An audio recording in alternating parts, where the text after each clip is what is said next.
Thank you for joining us today on another episode of the Share Podcast. I'm your host, Omar Pinto, and today we have Don Cummins joining us on the show. And Don is a speaker, author, coach, and advocate. Don's message for anyone who wants to overcome their obstacles, find freedom within, and create the life they want. Extreme addiction, incarceration, and mental health challenges were among the challenges that Dan faced, but he turned it around. That sound about right, Don? That's correct. Yes, Don. Yep. No, but was that correct? The little intro? Yes. Oh, yes. That's right on the money. Welcome to the show, Don. All right. So I read the email that you sent me, so I've got a lot of questions for you. Sure. But first, why don't you start us off with just what your normal daily routine looks like? Sure. My day, it varies, but I like to get up early and I like to spend a little time getting centered. And for me, that means first, I try to reaffirm that today I'm going to tell myself the truth about everything. And I'm going to exercise discipline and call someone if I need to. I'm going to process my emotions and be present. And I try to do a reading, read some literature, and then I get on with my day. And now that happens early, but I have a 4 and a 6-year-old. So it always doesn't play out like that. And sometimes I need to pull over before I get to work and take a moment in the parking lot and do that, and so when that does happen, though, it's a blessing, because I get to spend a half an hour, 45 minutes or whatever with my 2 boys, Levi and Finley, before the day starts. And sometimes that helps me get centered right there, And so I work a regular job, and I'm a software development manager at a local company that has offices around the world. And I take my recovery into work with me, and I maneuver through the various obstacles that corporate life presents, and get through that.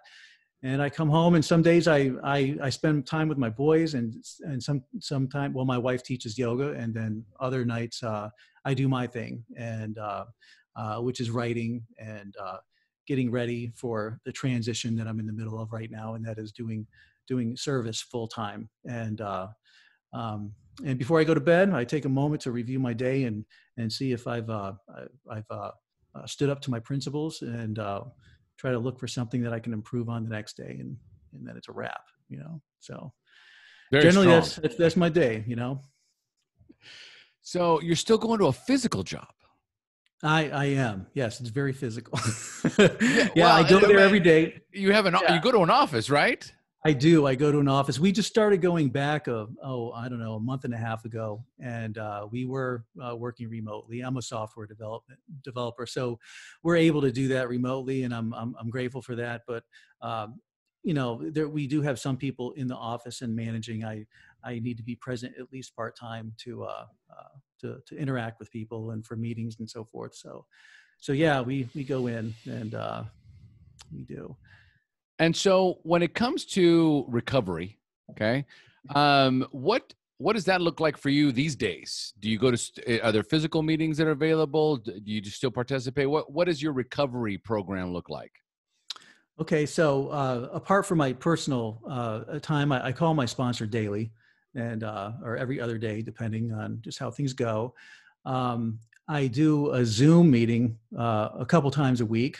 And I went to a physical meeting not long ago in a park last week, and I'm going to make that my home group beginning at their next meeting, and that was really nice to be able to do that. I'd missed it. And I didn't realize how much that I missed it, just seeing other people, people that I'm familiar with, that I know, that I care for, that I've seen for years. And so it's nice. It was distance. We didn't hug like we normally do, and we didn't do the things, get as close as we normally do, but it was very nice. And I'm looking forward to doing it again. And, I would assume that most people are really looking forward to physical contact. Yeah. That's just normal. It's just an expression of our connection. Yeah. The whole hugging thing is big, right? There's a lot that goes on in a hug, and that need for physical contact and connection is actually a human need. Yes. So that's why I was like, oh man, you're going actually to a physical office. Sweet. So there's actual Yeah. different physical energy in there. That's got to be cool. Yeah. Not many hugs there, though. No, but yeah. I'm sure there's not a lot of hugs. Now, do you have to wear masks or? I do. I not everybody does, and most people do. But I wear a mask till I get to my desk, and I'm distanced there, and so Right. I take it off, and so have meetings at a distance and so forth. So Okay. Yeah, So here's the thing, Don. Like right now, I'm listening to you. Here's your daily routine, and you've got a spiritual practice, and you've got a morning practice, and you spend time with your kids, and you got a job, and it's got everything together, right? What part does your spiritual practice play and has played in the evolution of and transformation of your life? my spiritual practice, which for me boils down to a sense of felt connectedness, is the foundation of my recovery. Without that, I would not have any recovery. I might have a little bit of abstinence, but not for long. I needed something deep, and I needed something to affect me and my purpose, my sense of meaning, to continue on. And, for some, it's different for everybody. For some people, they're able to maintain abstinence, and give it on the basis of a challenge, a 30-day challenge, or, all kinds of different ways, or they're motivated to get that job or to keep that job. For me, none of that was sufficient. I needed to know that I had purpose and meaning on a deep level, and to see myself in a new way, which for me is only possible through being connected with others, because I was so isolated and so alone, and I suffered. And so for me, it's my sponsor tells me that asking people about the spiritual part of the program is like asking about the wet part of the ocean. That recovery really, when you boil down to it, it's all about that connectedness with others and in reality. That my spirituality is a reflection of my relationship with reality. So that's a bold statement. So there's a lot there. So are you saying that being connected with your community, with the people that you recover with, is that the kind of connectedness? You also mentioned that in your email too. You said that, connection and community, and that is really what it's all about. Mm-hmm. So if I were to kind of piece this thing together, is my spiritual practice based on the connection I feel to others, or what specifically is that connection? Gotcha. Well, for me, my connection to other people and my interaction with other people and my ability to interact with other people on a meaningful level is a reflection and an outgrowth of my recognition of my connection to all things. For me, because I was so isolated and disconnected, I came to see, which was the turning point for me, that enabled me to ask for help, which previously I was not able to ask for help, was seeing that I was okay, and that I was perfect just as I am, and that I was connected to other people, and that I was just as good as anyone else, and not worse, and that I was not a horrible person. And so coming to see that, that day, and then and reawakening to that subsequently after that was what allowed me to be connected to others. So yeah, it's kind of both. It's just a natural consequence to me of coming to know my connection with kind of reality in a way, knowing that I'm part of everything. I'm a big believer in the oneness of things. Everybody's got their own spiritual beliefs, but for me, I recognize that I'm part of everything, and then I'm okay. We are one. Yes, we are one. Okay, so there's a lot in there. So I'm just going to let you loose. because this was like, it felt almost cryptic. So here, so you're a speaker. So tell us your story. Start from the beginning. There's this feeling, you said, I was so isolated for so long. So Yes. tell us how your journey began. Well, first off, I just to put it out there, I served over 20 years of my life in prison for bank robberies. And I was sent away to an inpatient drug program when I was 13 years old, and I never went home again. I experienced trauma at a few different levels when I was young, before I was 13. And so as I approached my teenage years, I carried with me a sense of discomfort, of unease, and a mental posture of fear toward the world, because I had been damaged, and I wanted to escape. And when I started using drugs, things just went downhill fast for me. It was an immediate train wreck, and which resulted in me getting kicked out of school a few times, just in junior high, for possession of drugs. And my parents didn't know what to do, and so they did the thing that they knew how. They told me they found a new school for me. We got there, and I never left, and which was traumatic in itself for me, despite the fact that I had been a bad boy. I was traumatized that I was left there by my mother, and that I was not going home again. And rationally, I blamed myself at the time. What a bad person I am, because I knew that I had been doing things that were wrong. I had upset my parents. I had been unmanageable. I knew this consciously, but what was going on at that time? It must have been pretty serious for them to basically abandon you.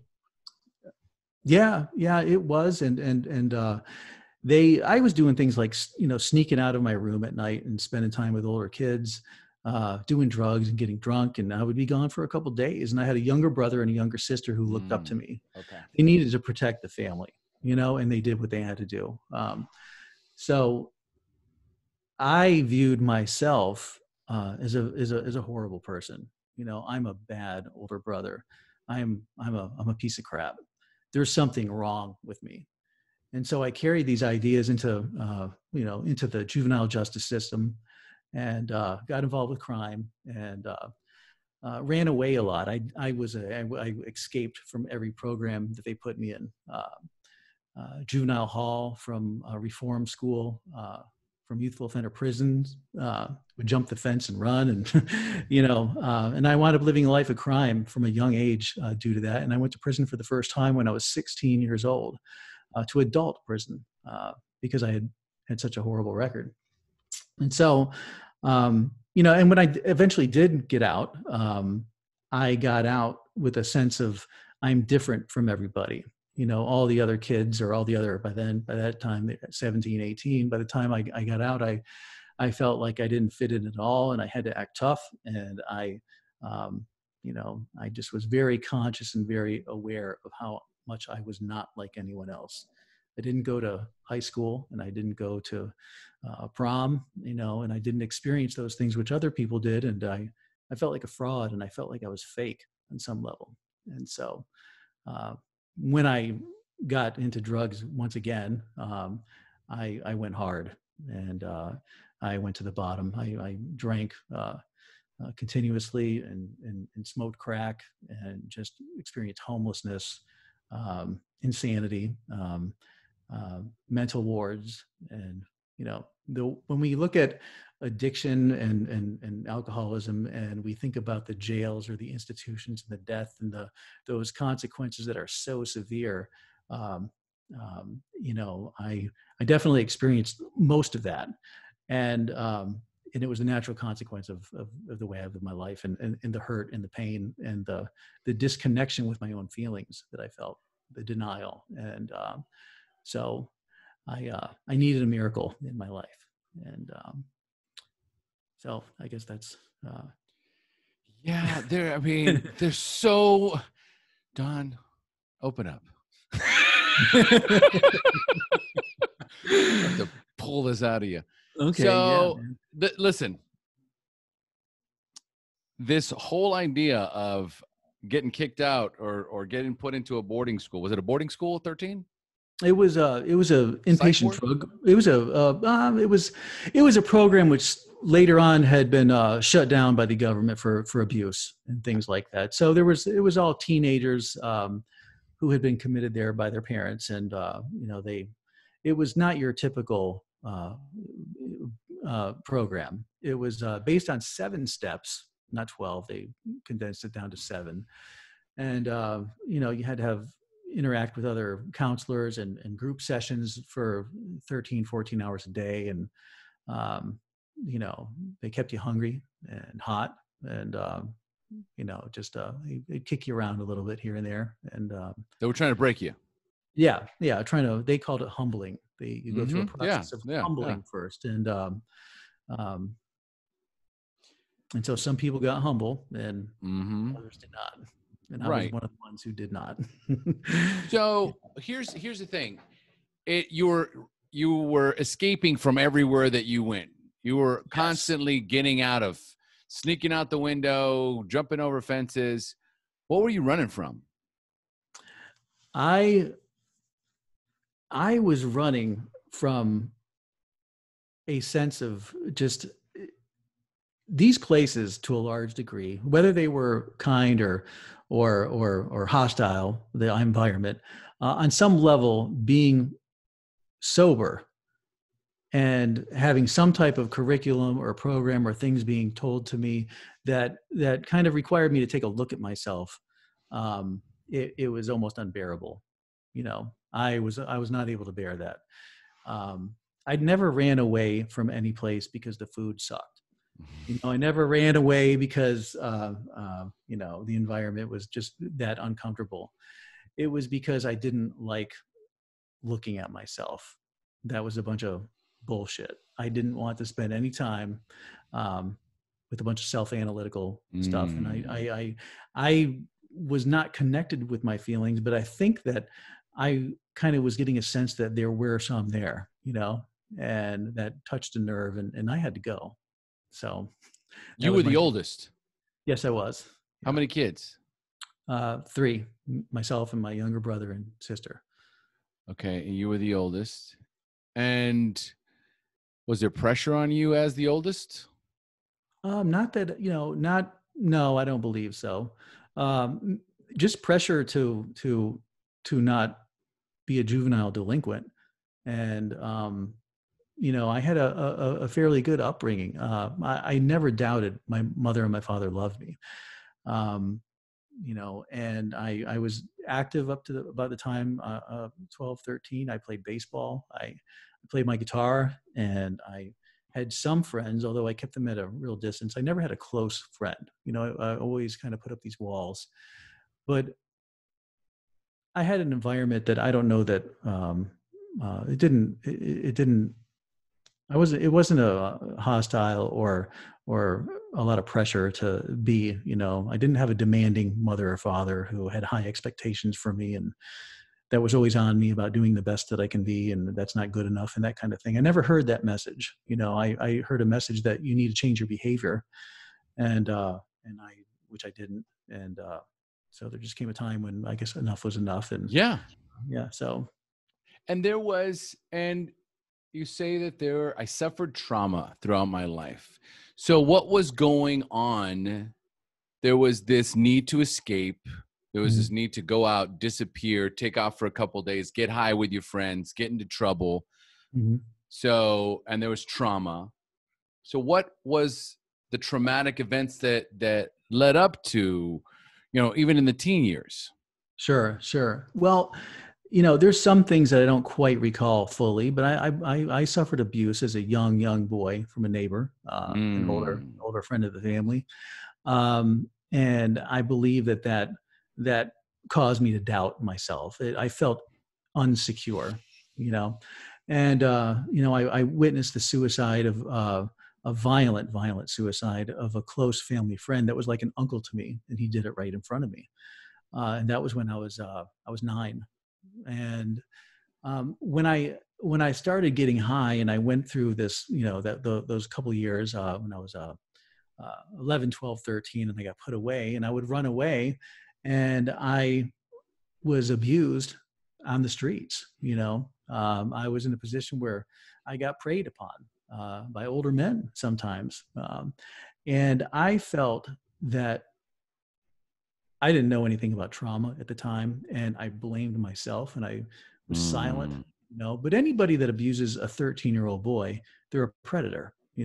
But I thought that I was wrong. I thought that that's just, I'm strong, and I just am gonna, I didn't want to feel the feelings of that would be, normal in that situation.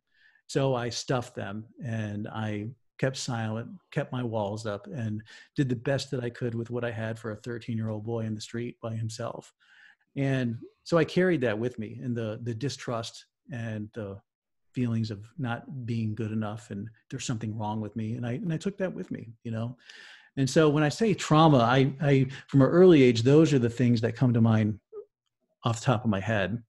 And then later, just being institutionalized, some things that people don't recognize about being in prison, aside from the violence and the things that you witness or that you might experience, is just the fact of being in an environment that's loud, that's unpredictable, over a sustained period of time can be traumatizing to people. And it was to me, I think, on some level. It made me put on that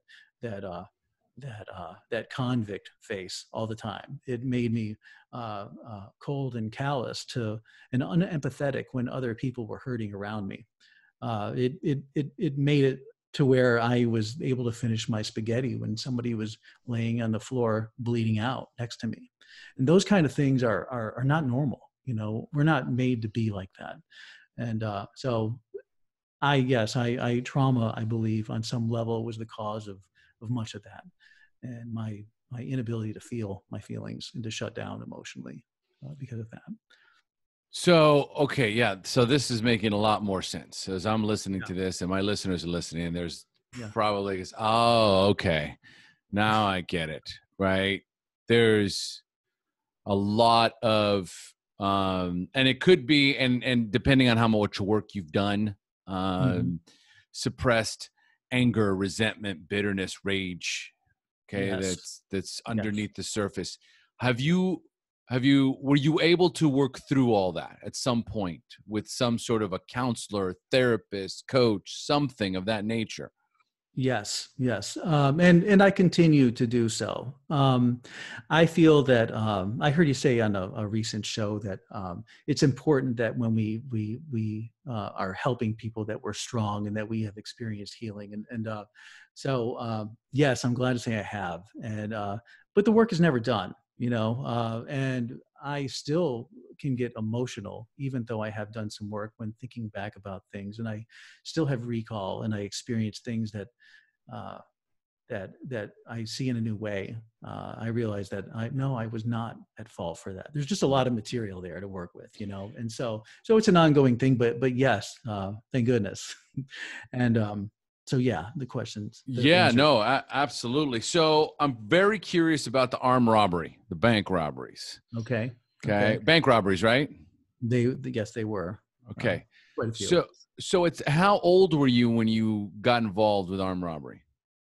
Well, the bank robberies that I was charged with weren't armed. Okay. Okay, they were done with notes, and which is not to say I was never involved in anything more severe than that. But um, yeah, I got involved with that the first time when I was 18 Mm-hmm. in California, Okay. and I was living out there, and I thought about it, and I knew that I could go in there and get money if I needed it, and that they have a policy that they'll just hand it to you, and if you ask them, and I played around with it in my mind, and after being on a binge for several days and becoming psychotic, smoking crack, I justified it in my mind. I believe, looking back, it's a little hazy, but I believed that when I would be up for days on drugs, I would get psychotic and think that the government was after me. I would Mm-hmm. I would have ideas that I would peek out my window and come up with this whole scenario that was totally out of touch with reality. Mm-hmm. So. Um, anyway, I kind of half toyed with the idea that I'm supposed to rob this bank. I'm Mm-hmm. supposed to go in there and ask for this money. And it's part of some larger conspiracy. And as crazy as it sounds, I in that moment, I did it. And I did it again and again. And eventually I got caught, and I served, I got sentenced to 4 years, and which I did federal time for. And I got out in 1990. And I paroled back home to Tampa Bay, Florida, where I grew up, and tried to make another go at it. And I was 23 at the time. With no coping skills. With no coping skills. I'm at this stage in your life, a career criminal. Yes. Yes. Okay. So you're out. I'm 23 years old. I've done hard time. Mm-hmm. So my options are limited. What's your next move? Well, my next move at this point is to get a band together.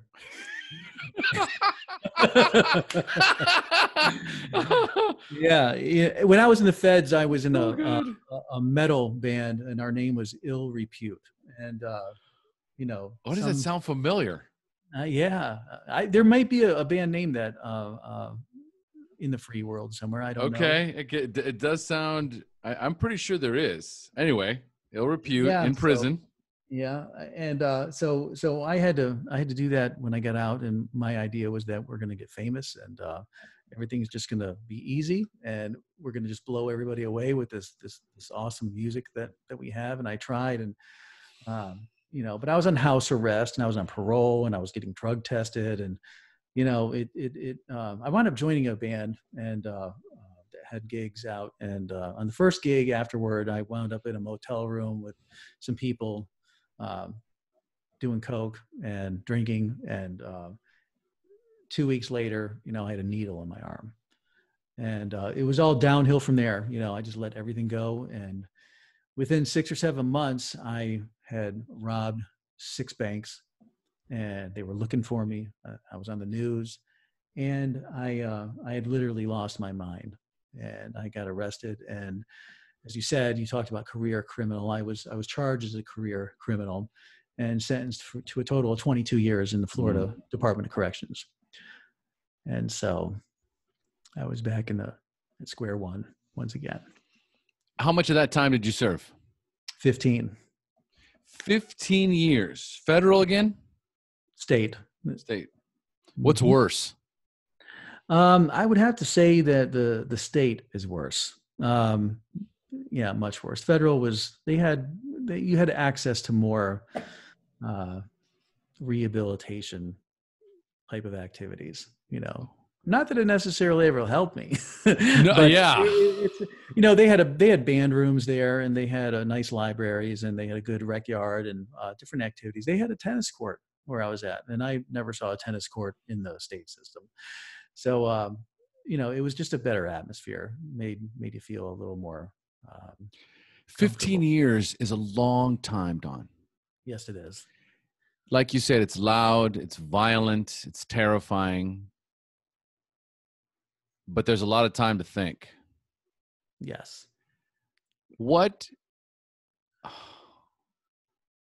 aha moments, what learnings, what happened to you in there? I mean, not the horrible, violent things of watching somebody bleed out while you're finishing your spaghetti, but at some point you're sitting in your cell going, what the fuck happened to my life? Like, how did I end up in here, man? Like, what is this it? Is this it? So that's just me, because I've never spent one day. Yeah. So tell me about some of those moments.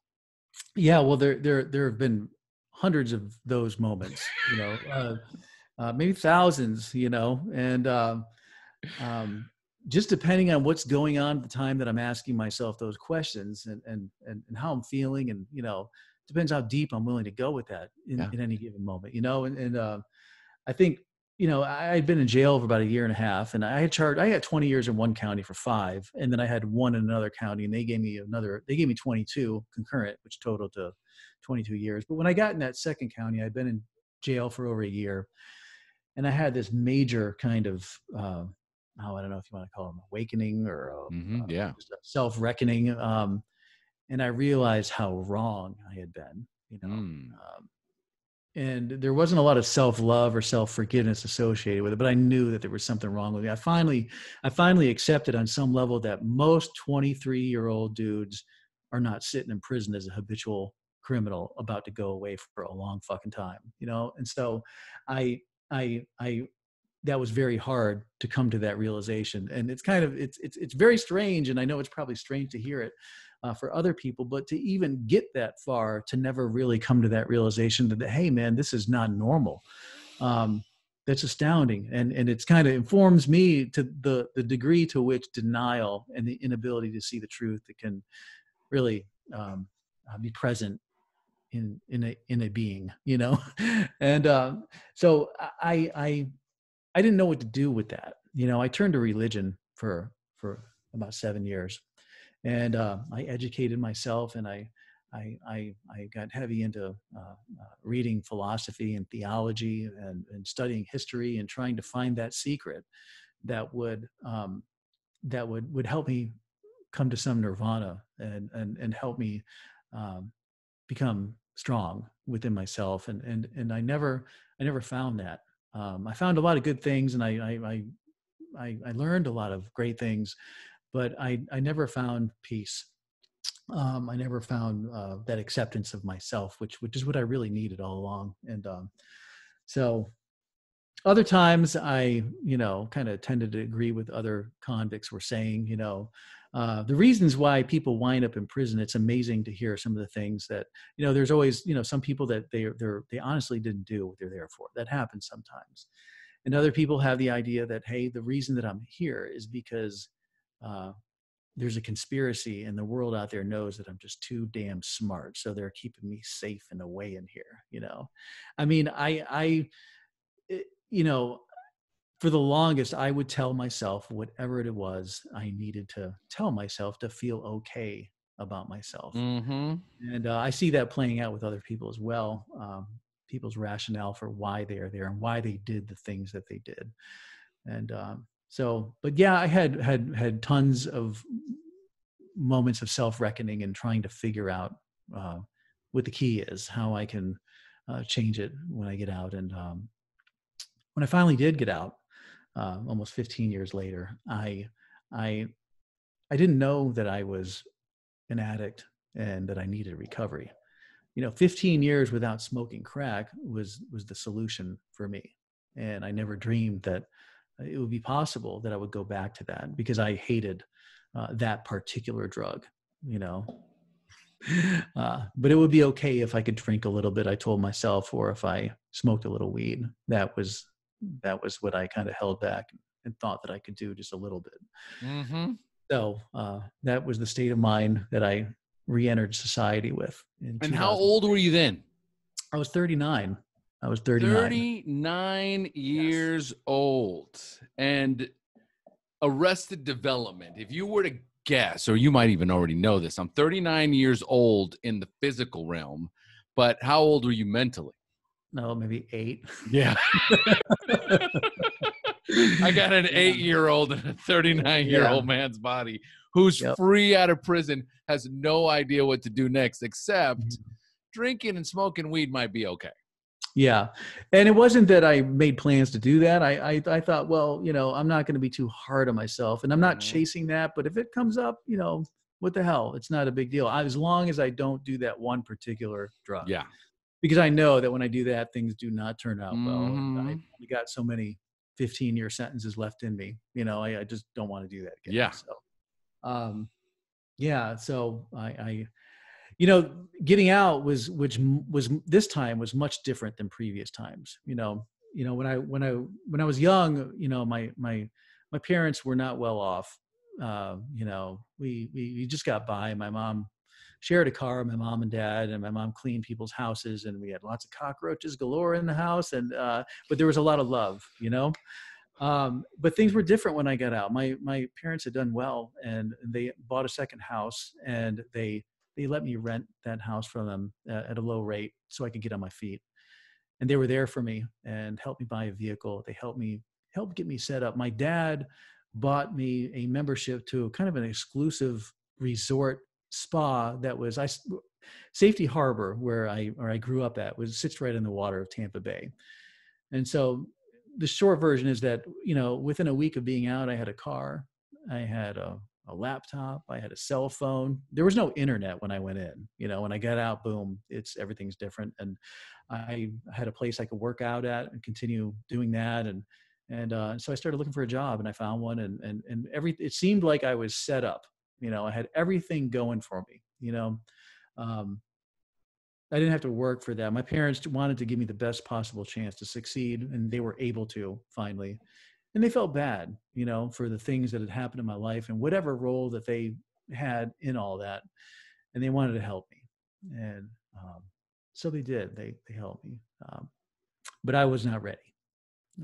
I had no clue the things that I was about to go through and how bad it was about to get. Please indulge us. Okay. What happened? As if that wasn't enough. Yeah, okay. So, I tried to adjust. I made these, I had heard some motivational tapes and other speaker tapes and stuff while I was in prison. And I knew that I had to get connected. I knew I had to get to know people. I had to learn how to small talk and say hi to people. I knew that, I had to somehow change myself. And it was never safe to do that in prison, but I made all these promises to myself that I'm going to make friends. I'm going to go get on a softball team with a bunch of guys, and I'm going to start dating, and I'm going to get a job and be a good fellow employee. And I'm just going to change my life all of a sudden, and it didn't work out for me that way. I wound up isolating more and more, and I felt different, and I couldn't talk to people. So when I was invited to go out and do something with people from work, I'd say no. When I had other opportunities to date, or I felt afraid. I felt afraid to ask. I mean, I wanted to date and to get a girlfriend, and I wanted to have a family and get married. Those were the things that my dad and my grandfather did, and I thought that they were good men, and I wanted to do the same. I wanted to be a family guy. I wanted to experience closeness like that. It was something like out of a movie to me. I'd never really experienced that for myself in my life. And so, but I was scared. And, I would go through these scenes in my head. Well, if I ask this woman to go out with me, and then we get talking about where I've been the past 20 years, then what am I going to say? How do you explain that shit? You can't, and what if she doesn't care and she wants to go out with me? Well, I don't want to be with a woman like that. What the hell, man? I mean, and so I just really, really, was in a tight spot, and so the answer to me was to just isolate more and more and go to work, say nothing to anybody, get home, pull out the bong from underneath the table and watch South Park and play some guitar and get high. And after a while, it wasn't good enough no more. I needed something more, to escape. And so eventually I did. And I went out and I started smoking crack again. And things got so bad so quick that within a matter of a couple weeks, I was arrested for possession of cocaine. And so I spent the next year, waking up in alleyways. I was bailed out. My dad bailed me out, and he got me a lawyer for the first time in my life. I always had public defenders, and they could afford it now. So he got me an attorney, and but I kept using, and I kept going on binges, and I'd wake up in alleys, sometimes in the hospital, mental wards, and somehow I escaped arrest for a year until I went to trial, and I wound up beating it, and after that, within 2 weeks, I robbed another bank. And when I got caught, I was committed to a mental program, and I was psychotic when I did the thing, and I was very confused. I had been up days and days, and I'd lost my mind, and so I was in this mental health program, and they started taking us to meetings, and I was exposed to different 12-step meetings and other meetings as well, and I felt like there was something there for me, but I wasn't quite sure what, and I wasn't ready.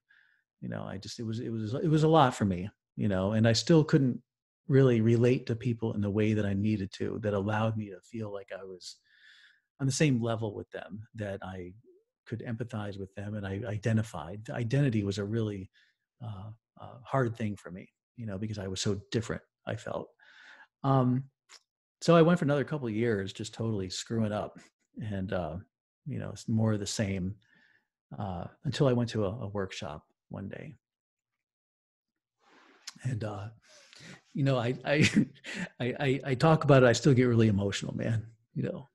So I feel like I'm in the solution, and I'm it's difficult kind of talking about it still. But got all I you. can say is that I was in a position in my life where, if I was on the street begging for money and somebody gave me a $10 bill, my stomach would turn, my knees would go weak, and I would have to take a shit, because I knew that my body knew I was about to get high, and I couldn't.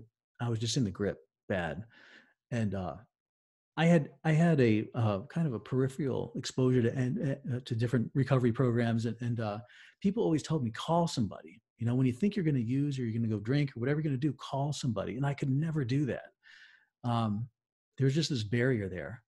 But I went to this workshop, and I saw for the first time in my life ever that I was okay, that I was not different, and that I deserved to recover and have a good life just like anybody else, that I had only done the best with what I had and what I was working with, and in that moment, I it wasn't my one for my forever awakening, but it was sufficient to realize that I deserved a break, and I forgave myself on some level.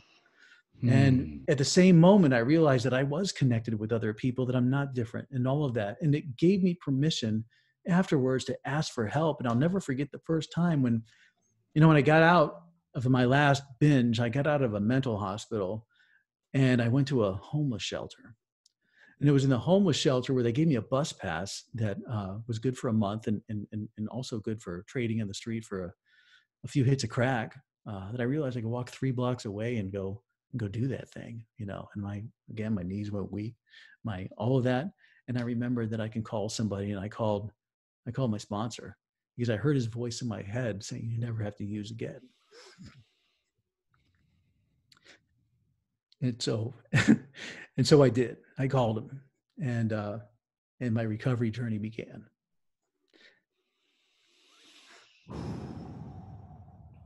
Man. How old are you now, Don? I'm 53, and wow, life is different. Yeah. Man, when I came on, I told myself, man, I am just gonna take a deep breath, and I'm not gonna get on the edge of all those tears and everything. But it's hard, man. You sucked me into it, man. Well, I could tell. Look, I'm crying, man. You know what I mean? Like, that's what it's all about. I mean, people don't remember what you say, Don. They don't. They don't remember what you say, but they do remember how you make them feel. And, I know the warrior. I know the warrior costume and the armament. I recognize it when, when someone's wearing it. So I invite you to take it off. Okay. Yeah. And let's just go. Let's just go into this thing, because people are not going to connect with generalizations. You're right. You're totally right. They're not going to connect with it. They're gonna connect with, I got $10 in my hand, and I know what's about to happen, and I have no control over it. Yeah. And that powerlessness, hopelessness, fear, despair, disgust, disappointment, and this laundry list of negative emotions and negative thinking, just like a blanket covering over you. And we have all been there. Yeah. And not, it's no different, really. Although I've been through some extreme things, I know, and I know as a truth that what I've been through is really no different from what anyone else has on that level, on the level of emotions and empathy. And so, That's really it. And that's that Emotionally, connection that I'm talking about. yes. That's, yeah, Yeah. yeah, yeah. You didn't find it in religion. You No, didn't find it in the God figure. no. You found it in connecting with others. Yes, yes. That was the answer for me. And the doorway into that was coming to the realization that I'm worthy of connecting with others, and that was a key. Oof. Oof. I am worthy. I am worthy of connecting with others. And, this is really when I'm writing, I'm having these little breakthroughs as you're sharing. And there's when you were talking about the dating, Yeah. talking about how, okay, well, I can't date. I ask her out, and then I got to tell her where I was at for the last 20 years. How to Yeah. explain that. Yeah. And then if she accepts me, what is wrong with her? She's not going to be the mother of my children. She's gonna, yeah, exactly, right. And Yeah, then, yeah, so man. there's Yeah. this dichotomy, and there's this conflict that lives inside of you, where it's like, I'm such a piece of shit. I'm so worthless. I'm so broken. I'm so damaged. What is wrong with me?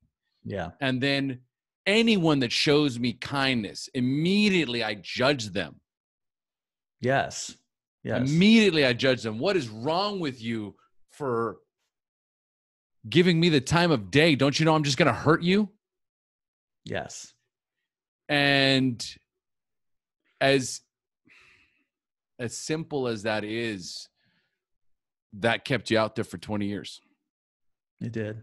It totally did. It almost killed you. Yep. This Oh, yeah. not feeling worthy because something happened to you as a child. You were abused as a child, and you had no idea what to do with this information.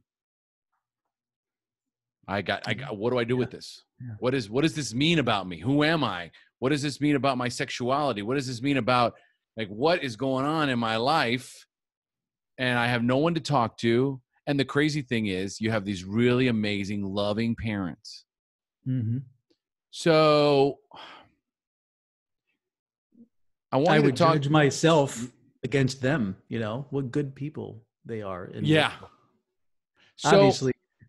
Go ahead. Yeah. Yeah. No. So what, if there is, how old were you when you were abused? Probably like 4 or 5. Super young. Yeah. Super young. Super young. So 4 or 5. Young enough to where I didn't actually remember that, but I remember the dreams and how my life changed after that, which I had a few years of constant nightmares. I wet the bed till I was like 10, sucked my finger till I was 11. So, I mean, you look at that and it's like, damn, that's not normal either. That's something happened there. Yeah. Yeah. So. So here's what we have to honor. We have to honor and respect and recognize that at 4 or 5 years old, what happened to you in that moment changed the trajectory of your life. I believe so. Yes. Yeah. So if there is someone listening to this podcast episode that is anywhere in the journey from where you were at, from being abused up until how old were you when you were in that workshop and you had that aha moment? How old were you? I was 45. Okay. Almost So 46, okay, 45. So we're talking 8 years ago. Yes. And how many years sober do you have? 2011, December of 2011. 2011. Yeah. And you've been clean since? Yeah. I had one slip. I won 2 hour. That's a story. Yeah, we'll have to get to that one. But yes. Yeah. Okay. But okay. So fine. So roughly 8 years. Uh-huh. Okay. Yeah. And 7 years and change right now. 7 years and change. Yeah. Okay. So let's just say 7 years. Right. And so up until that time, from 4 till 45, so 5 to 45. So we're talking about 40 years. Yes. So anywhere in that trajectory where someone is struggling, where someone is struggling to find their self-worth, someone is resonating and listening to this going, oh man, that is what happened to me. That's what's happening to me now. What would you say to them? I would say that you are perfect just as you are, that you're not responsible for the things that happen to us, to happen to you, that that you've just done the best that you can with what you have, and that it's okay, and that you are entirely deserving and worthy of showing yourself some love, of receiving love, and having the life that you want for yourself, that you don't have to suffer anymore. And it might take some help. It will take some help to get on that journey and to start getting rid of some of that baggage. But it is possible. And that, in my case, my baggage was so heavy and so weighty, and the consequences of that were so severe, that if I was able to have that moment, I know that they can too, if they begin to reach out and ask for help. And action is a huge thing, that we can, and I know I can recognize some really good things and some good truth in my mind, but unless I put a little action into it, it won't get down to make that journey down into my heart. It'll stay in my head, and that's not where I need that. I need that to get down deep within me. And so I would encourage anyone that's suffering like that to ask for help, and to know, and to remind themselves through whatever means, through a mantra or just a daily routine, that they are worth it, and that they are okay just as they are, faults and everything.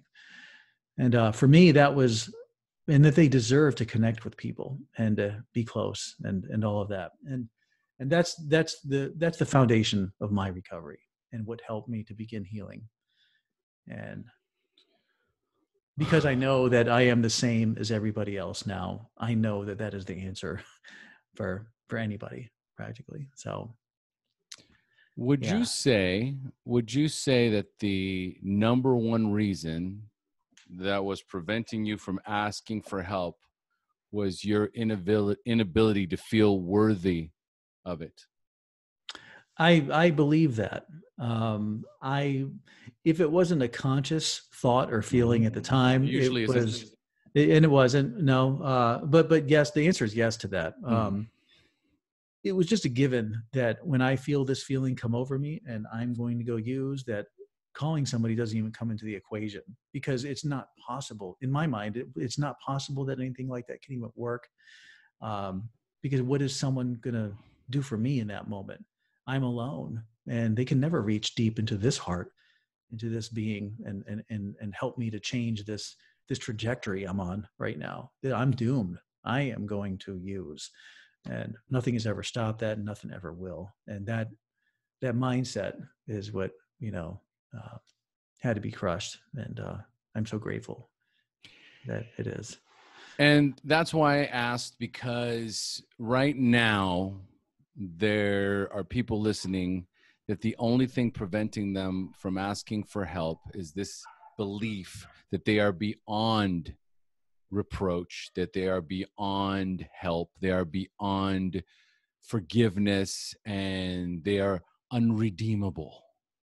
That there is this subconscious belief system inside that says, I don't deserve it. I don't deserve it. And like you said, I don't know if it was conscious or subconscious. It's definitely subconscious. And so if you're listening, know that right now, every time you think about asking for help and you're like, I'm different, I'm special, I can't be helped, I'm hopeless, I'm helpless. Know that is a dialogue that is not true. It's not true. There isn't anyone that I know of that hasn't suffered with addiction come and ask for help and didn't come to realize that the only thing preventing them from asking for help was this belief that they were special and that they were different. Yeah. Yep. Yeah. Early on, I would think that I was different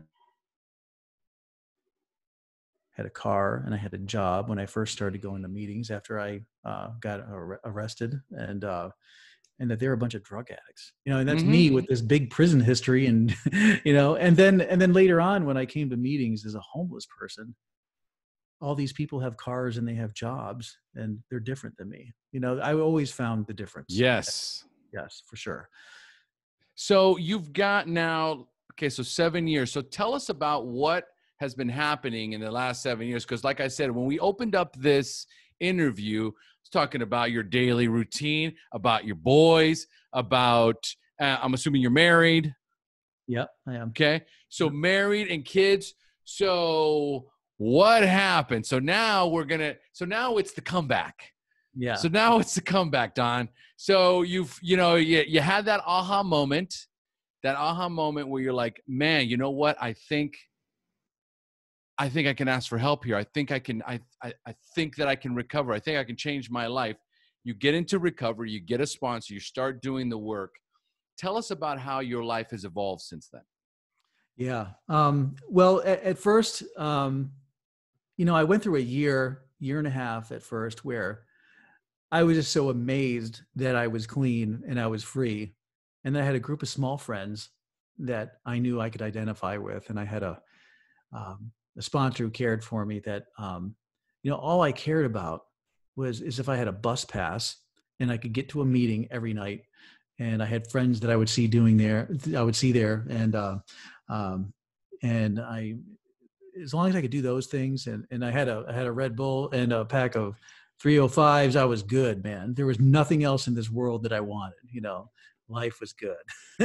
And it really was, man. I was like in an environment that was a safe place to learn, to make friends finally, and to share my ideas and hear from them, and to help each other and to call each other when we needed it. And I met my wife. I'm starting to break up again, but I met my wife in recovery. I met her at a beach meeting. We go to beach meetings in Florida sometimes, and she came up and sat next to me on her first meeting. And she had been clean a couple of weeks, and I had been clean like about oh God, how long was it then? It was not much, about the same time as her, and she's got more time than me because I relapsed once. But and I met her and we became friends first for a while. And, so I had this awesome group of friends, and I started going back to school for software development. I wound up living on a llama farm after I got out of, yeah, man, I got out of the homeless shelter, and everybody who, had some good advice told me to go into a program. And I'm thinking, man, I've had enough of these fucking programs. I don't want that.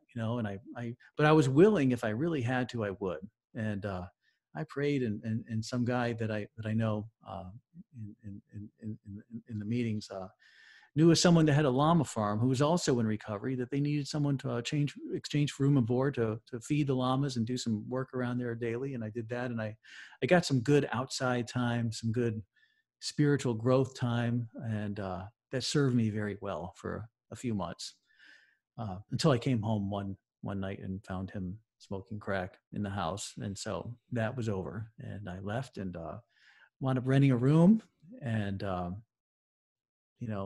things began to really change in my life. My work with my sponsor was centered around the idea that I'm connected, that I deserve to recover, and that now here I am. What am I going to do with this gift that I've been given? And so I started to work, and loved every minute of it. I eventually went back to work. I actually was on SSI for a while because I had been declared to be insane by the courts, because I had this fixed delusion that from a really serious drug binge that I was part of some government plot to rob banks and to stage bank robbery. So it gets really complex and insane. But the idea is that that's where my addiction had taken me, and that's where those binges had left me with the damage, in more ways than one. And I began to heal from that. And so I wound up getting a job doing telemarketing, selling solar, and I felt pretty good about that. I felt really good about that. That I was solar energy is clean, it's good for the environment, and I can make some calls about that. And I rented a house on the cheap, and my girlfriend, who is my wife now, moved in with me. And everybody told us, do not do that, Mm-hmm. and the emotions and being in a Mm-hmm. relationship, and it's just, and but on from my end, hey man, I have denied myself Yes. directly or indirectly, and here I am, I'm 46 now, and it's time, and we moved in together, and I got this job, and um, we decided to get married, and one day when I went to work, uh, the guy came out, the boss, and he started talking to us very poorly. That you all ought to be very fucking glad that you got this job, because all of you guys can't find other work anywhere else. And at the time, my wife was pregnant, and we had just come back from um, our honeymoon, and she was pregnant with our first child, Levi. And the last thing in the world I wanted to do is quit a job with a pregnant wife and that responsibility, because if I did, that would mean I would be a horrible person, and so I really wanted to do the right thing. But when I heard that, I knew that I can't work for this guy who's going to talk to me like that. I'm never going to let somebody talk to me like that again. And I knew that I had to leave, and so I got up and I left that job, and I got on my bike, and I had no license. I had got totaled my boss's car a couple of years before then, and another whole story. But I wound up finding a job 2 weeks later as an entry-level software developer at a startup, and it was just kind of like meant to be, and I took that leap of faith, and I did what I knew was right in my own truth, and it worked out, and I started out, I was the only software developer, and our company grew and went international, and I wound up becoming the director of software development with a team of 30 guys I'm working with, and I learned how to do that because of my recovery, because of the work that I put in with my sponsor, how to not take things personal, and how to, my sponsor is one of the greatest gifts that has come into my life. I'm able to tell him when I'm pissed off, and I'm able to just totally vent with him, and he can bring me back to reality, and enable me to approach life with a level head, and to do the right thing, and based upon principle. And so yeah, I went from that to that, and then I went through a long period of fear, because now I'm the guy that owns a house with 2 cars, and I have a corporate job, and the neighbors and my wife and all of her friends. My wife teaches yoga and yoga for recovery, and there's this circle of people and on social media and everything, and they, they don't know about me. I'm just like the guy who's doing okay, and that he's, but they have no idea about this story. And I've kept it low, and I came to a place where I realized I couldn't do that anymore. And I needed to be vulnerable and put it out there, whatever the consequences were. I thought they would fire me from my job. I thought that, I was scared that I'd have to start all over. And, I started working on a book, and telling my story, and working really hard on it, waking up early in the morning at 5:30. And sure enough, my boys wake up and sit on my lap, and I close my laptop, and, what a time that was. And, anyway, I wound up going public with it on my social media, and I said that I was coming out of the closet, which is a real attention grabber. And so, and I proceeded to tell them about my history. I went to the bank robbery, the insanity, and what a miracle recovery has been in my life. And people were amazed, and at work, people treated me very well who saw it. They said, some were honored and said, I'm honored to know someone like you. So I found that even though I still carried with me a fear of rejection, of not being like other people, even as long as I'm willing to make myself vulnerable and put it out there and be real, then it comes back to me in great ways, especially that knowing that other people are helped on some level, and So that's what got me into, the writing and wanting to speak. And I speak at high schools now, which seems an odd place at first to speak with a story like mine. It's a little hardcore, Yeah, but I'll tell you what, man. Yeah, yeah. It's scared straight. Yeah, that's the whole thing is I'm very familiar with the scared straight approach, and that never worked for me. I was like, fuck that. I know you're just trying to scare me straight. So it's not working. It's like when that Halloween's not real, it's like a big mask. And so, but I tell them about my experience, and just basically the idea is how, if I could go from this to that, and I came from this low, where you're at is like so much higher than where I was at. You can do this too if you're willing to practice self-honesty, to reach out and ask for help, and you're willing to work hard. Those 3 points. And so I got approved as a speaker for the local school system, and I became a member of the Rotary Club, man. Yeah, it's like you too much, dude. It's too I know, much. man. It's like Breaking Bad meets the Beavers, the Cleavers, or whatever they are. You know what Yeah, I mean? The Brady Bunch, right? Like, right? It's two completely, dichotomy that is just mind blowing. That today this is who you are. Yeah, it's pretty fucking weird, but it's really it's a beautiful thing. Yeah, it's amazing. And my boys, I have a 4 and a 6-year-old, Levi and Finley, and the weird thing is they look just like me and my brother, and I look, on some level, I feel like I'm trying to recreate what never played out well, and I get such a joy out of being a dad, and feeling like I'm taking my, and talking about connection, man. It's like, I remember, and I talk about this in the book a little bit, about going grocery shopping when I first got out.